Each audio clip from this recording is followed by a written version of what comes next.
एक गांव में अनाजी नाम का एक आदमी रहता था। अनाजी के पास एक गाय थी। गाय का दूध बेचकर अनाजी अपना घर खर्च चलाता था। उसी गांव में अनाजी का बड़ा भाई धनाजी भी रहता था। धनाजी को अपने अमीर होने का बहुत अहंकार था। गरीब अनाजी और उसके परिवार को धनाजी अपने बराबरी का न समझता था, उनसे कोई संबंध न रखता। एक दिन अचानक किसी बीमारी से अनाजी की गाय मर गई।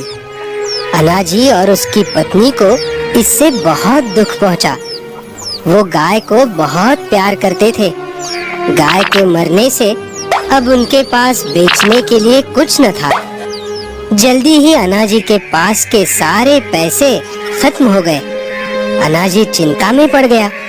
उसे समझ ही नहीं आ रहा था कि वो अब कैसे घर चलाए। अनाजी की पत्नी ने अनाजी से कहा, आप अपने बड़े भाई से जमीन का हिस्सा क्यों नहीं मांगते? हमारी जमीन में मेहनत करके हम अपनी रोजी रोटी कमा सकते हैं। वैसे तो भैया हमसे कोई संबंध नहीं रखते, लेकिन तुम कहती हो तो मैं एक बार उनसे बात करके देखता हूँ। अनाजी धनाजी के घर पहुँचा। उसने अनाजी को अपनी बुरी हालत के बारे में बताया और जमीन में अपने हिस्से की मांग की। तुरंत धनाजी भड़का। वो जमीन सिर्फ मेरी है। पिताजी उसे मेरे नाम कर गए थे। मैं भला तुम्हें क्यों दूं? मगर भैया, पिताजी की दी हुई जमीन में हम दोनों का बराबर का हिस्सा होना चाहिए। आप ये तो सोचिए, अगर मुझे अपना हिस्सा नहीं मिला तो मैं और मेरा परिवार खाएंगे क्या? उससे मुझे कोई फर्क नहीं पड़ता। जमीन मेरे हिस्से आई है, तुम्हारे हिस्से में आई है ये चक्की। चाहिए तो ले जाओ, और हाँ, आइंदा यहाँ आने की हिम्मत मत करना। धनाजी के इस बर्ताव से अनाजी बहुत दुखी हो गया। चक्की थैले में डालकर वो वहाँ से निकला। अपनी ही चिंता में डूबा अनाजी यहाँ वहाँ भटक रहा था। अचानक उसे किसी के चिल्लाने की आवाज सुनाई दी। उसने ऊपर देखा तो कोई चीज तेजी से गिरते हुए उसी की ओर आ रही थी। जैसे ही वो उसके करीब आई, अनाजी ने उसे अपने दोनों हाथों से पकड़ लिया। वो कोई चीज नहीं बल्कि एक पूरा का पूरा आदमी था। आसमान से टपका था। अरे अरे, कौन हो आप और कहाँ से आए? मैं एक जादूगर हूँ। अपनी छतरी लेकर आसमान में उड़ रहा था। अचानक मेरी छतरी टूट गई और मैं गिर गया। अच्छा हुआ तुमने मुझे पकड़ लिया, वरना मैं ऊपर ही पहुँच जाता। कोई बात नहीं जादूगर जी, मैं किसी काम तो आया, वरना आजकल तो मैं बेरोजगार ही घूम रहा हूँ। ऐसा क्यों कह रहे हो? क्या बात है? फिर अनाजी ने सारी कहानी जादूगर को बताई। अब आप ही बताइए, मेरे पास अनाज ही नहीं है तो मैं इस चक्की का क्या करूं? कहीं बेच भी नहीं सकता। मेरे पिताजी की आखिरी निशानी जो है। कोई बात नहीं, कोई बात नहीं। तो ये चक्की है तुम्हारी। लो, अब ये हो गई जादू की। मतलब? अरे अब ये कोई मामूली चक्की नहीं, ये एक जादुई चक्की है। इससे तुम जो मांगो मिल जाएगा। क्या आप सच कह रहे हो? मुझे तो विश्वास ही नहीं होता। कोई बात नहीं, तुम्हें विश्वास भी हो जाएगा। बताओ, तुम क्या खाना चाहते हो? मैं? कितने दिन हो गए मैंने पेट भर के चावल नहीं खाए। मुझे चावल चाहिए। अनाजी के ऐसे कहते ही चक्की में से चावल निकलने लगे। अनाजी ये देख खुश हो गया। उसने पेट भर के चावल खाए। चक्की से अभी भी चावल निकल ही रहे थे। अब बस हुआ, और नहीं चाहिए। हो गया? अच्छी बात है। इस चक्की को बंद करने के लिए इस पर एक लाल रंग का कपड़ा डाल देना, ये बंद हो जाएगी। अनाजी, इसे लो और अपनी सारी जरूरतें पूरी करो। आपका बहुत बहुत धन्यवाद। अनाजी चक्की लेकर घर वापस आया। उसने अपनी पत्नी को चक्की के बारे में सब बताया। अनाजी और यीशु अब बहुत खुश थे। उनकी तो सारी चिंता ही मिट गई थी। अब वो जो चाहते चक्की से मांगते और जादुई चक्की उनकी हर इच्छा पूरी करती। अनाजी चक्की से गेहूं, चावल फल, सब्जी आदि चीजें मांगता। उनकी जरूरतें पूरी होने पर वो बची हुई चीजें बाजार में बेच देता। देखते ही देखते अनाजी अमीर हो गया। उसने अपने लिए एक बड़ा घर और खेत खरीद लिया। अनाजी की ये उन्नति धनाजी से देखी नहीं जा रही थी। वो मन ही मन अनाजी से जलने लगा था। भला अनाजी इतनी जल्दी अमीर कैसे हो गया? कल तक तो खाने पीने तक के लाले पड़े थे उसके। एक बार देखना पड़ेगा ये करता क्या है जो इतना अमीर बन गया है। एक दिन धनाजी अनाजी के घर गया और चोरी छिपे खिड़की में से झांकने लगा।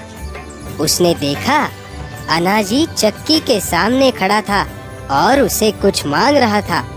और फिर चक्की अपने आप चलने लगी। उसमें से शक्कर निकलने लगी। अनाजी की पत्नी शक्कर बोरी में भर रही थी। हाँ, चक्की में से शक्कर निकल रही है?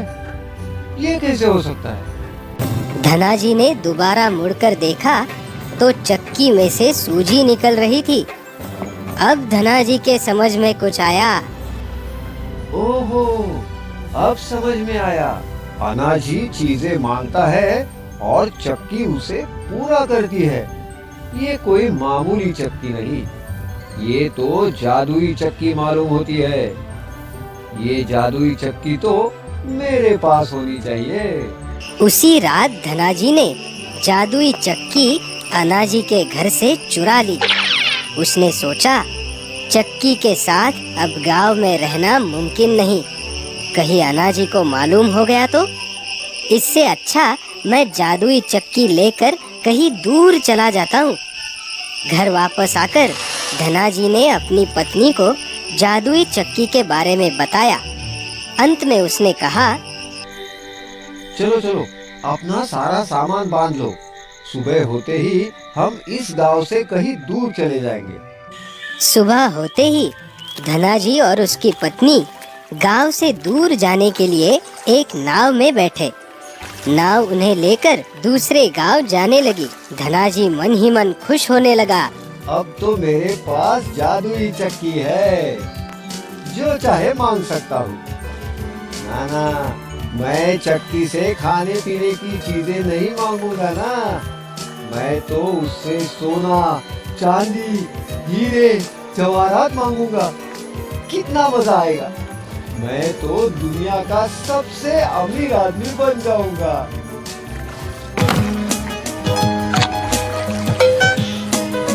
अजी सुनते हो, सुबह जल्दी जल्दी मैं सब्जी में नमक डालना ही भूल गई। अब नमक कहाँ से लाऊं? बिना नमक के खाना मेरे हलक से उतरेगा नहीं।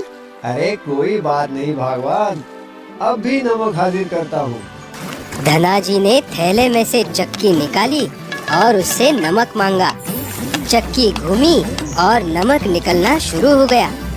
धनाजी ने मुट्ठी भर नमक अपनी पत्नी को देते हुए कहा, ये लो नमक। इतना बस है कि और दूं?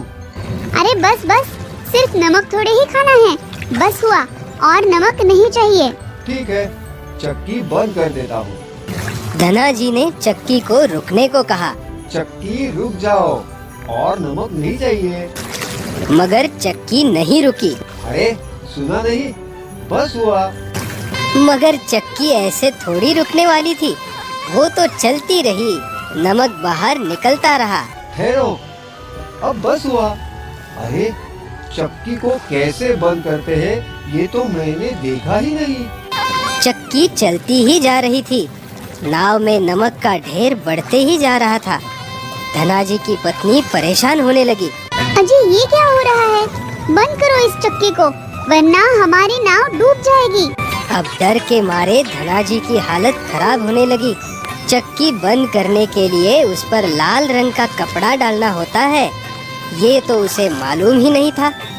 चक्की को बंद करने के लिए उसने बंद शब्द के सारे समानार्थी शब्द बोलने शुरू कर दिए। ठहरो, रुक जाओ, बंद हो जाओ, खत्म करो।